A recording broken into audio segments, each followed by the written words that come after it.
Welcome to Supernatural Stocks on Moneyweb with your host, the Finance Ghost. This is your weekly fix of equity analysis designed for stock pickers. Whether local or international, you can expect a mix of news and my ideas about what I'm seeing in the markets. I do read the comments on this podcast on the Moneyweb website, so please do keep them coming. And generally, I see a lot of interesting stuff, and I've seen some really good debates in the comments. Having said that, I have seen a few comments lately with complaints that my podcasts are not telling you what to buy. Just give us the names of 3 stocks, they cried.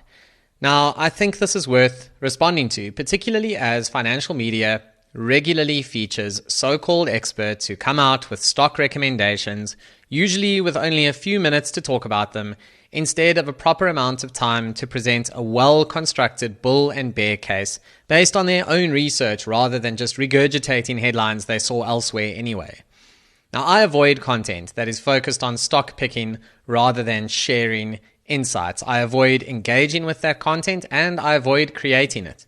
Instead, I focus on going into more detail on specific stocks and giving a balanced view, or working through important concepts using real-world examples. This is way more helpful than me or someone else just shooting from the hip on a few names that are good, or worse, a few names that are clickbaity. Now, sharing insights into how to fish is just more valuable than giving you the fish, not least of all because I, like every other professional in this space, cannot guarantee how stocks will behave.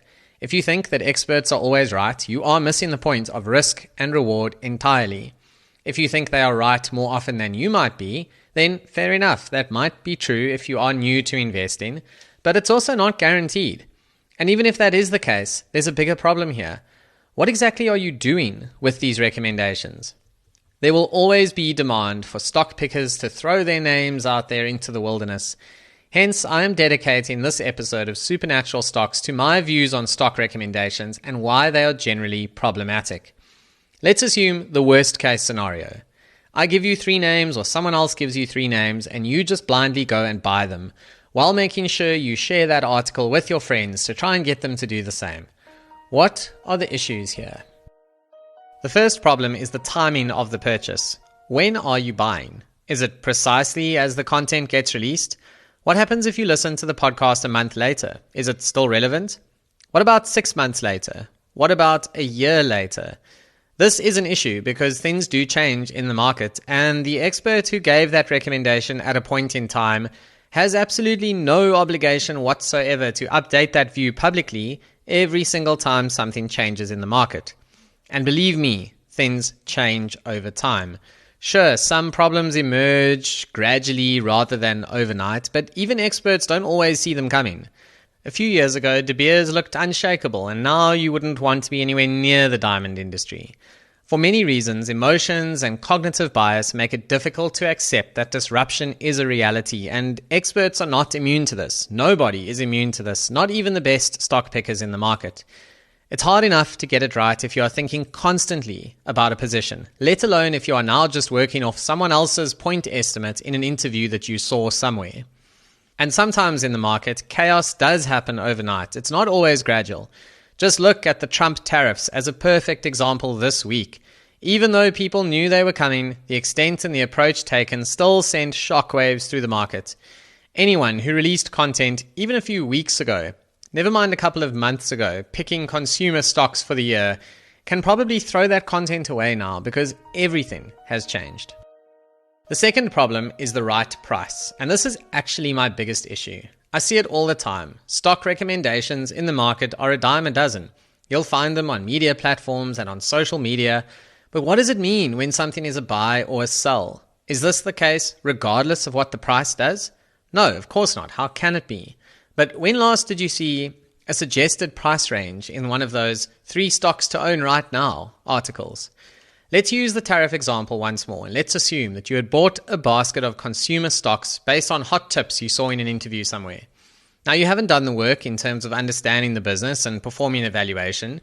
You've just bought the names that you saw an expert mention.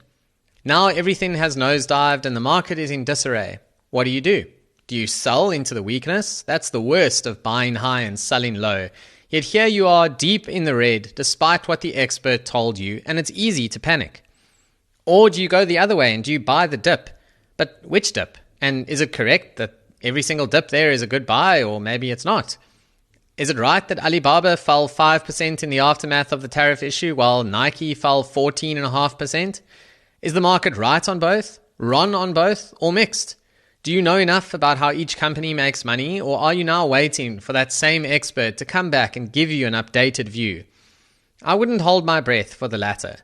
And if you didn't do your research before buying, you are certainly way behind the curve on trying to figure out the former. You wouldn't know that Nike is in the midst of a turnaround that desperately can't afford this kind of tariff nonsense. Whereas Alibaba is actually primarily exposed to Chinese consumers, not international consumers, and is arguably more insulated from this issue. Now here's another way to think about it. If something was a buy at 100 Rand a share, is it still a buy at 90 Rand a share? Or did something actually happen to drive that 10% drop that makes it unattractive at 90, even though it looked good at 100? That same stock that was a buy at 100 Rand could be a screaming sell at 90 Rand, depending on what happened in the meantime. How would you find that information out in the absence of an expert coming back to talk to you?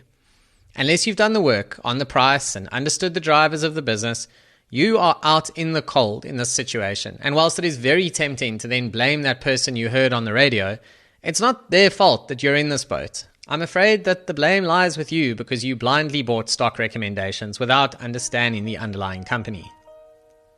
Now, the third problem is a recommendation, but for who exactly? You see, the difference between financial advice tailored for you as an individual versus generic stock recommendations made to the public is really important. Generally, in my content, I take it a step further by explaining what I'm doing with my money and why, because I don't really even like to use the words, it's a buy or it's a sell, unless I'm really pushed into that by a media house and I'm not really in control of exactly how they will frame my content. And I always make sure that the underlying explanations are there. By sharing my approach to my own portfolio and why I've done something, the idea is to walk you through a thought process that you can apply to any company rather than just giving you a list of names. But even where you do see the typical buy, sell, hold articles and interviews in the media, it's not financial advice. From a legal perspective, it is not financial advice. It's not tailored for you. It might not even remotely be suitable for your risk tolerances. If you don't do the work to figure out your risk tolerance and what a sensible allocation to equities would look like for you, and even the types of equities you should be buying, then stock recommendations are not just useless for you, they are downright dangerous. Of the 3 stocks recommended in our hypothetical situation, are you buying all of them? Have you considered what else you have in your portfolio? Are you equally weighting them, or do you have a preference? And if you do, have you done the research to form that preference, or are you just buying based on vibes and, which stock you like the sound of the most on that podcast or interview or in that article? Have you ever sat down with a financial advisor to find out whether single stock exposure should even remotely be on your radar, given where you are in your life, how much debt you potentially have, and whether or not you're taking advantage of other really important stuff like tax-free savings accounts and ETFs? Again, just blindly following recommendations is really, really dangerous because it's not a recommendation for you. So, what do we do with recommendations? If you come across content that is clearly just clickbait garbage, then ignore it. Clearly just ignore it. You're going to see lots of that. Don't go anywhere near it. If you see content that puts portfolio managers in a chair to talk about their favorite stocks in just a couple of minutes, personally, I would suggest being very wary. Yes, sure, you can learn stuff, but just be aware they are probably talking their own book. And even if they disclose this, the bias is there. These are almost certainly stocks they actually own. And secondly, this type of content is focused on eliciting the answer out of them. Give us your pick. Tell us, is it a buy? Is it a hold? Don't sit on the fence. Rather than thinking behind the answer, which is actually the useful stuff. The best recommendations are the ones that come attached to a proper thought process. And there are thankfully a number of analysts who make their work public who do this kind of stuff.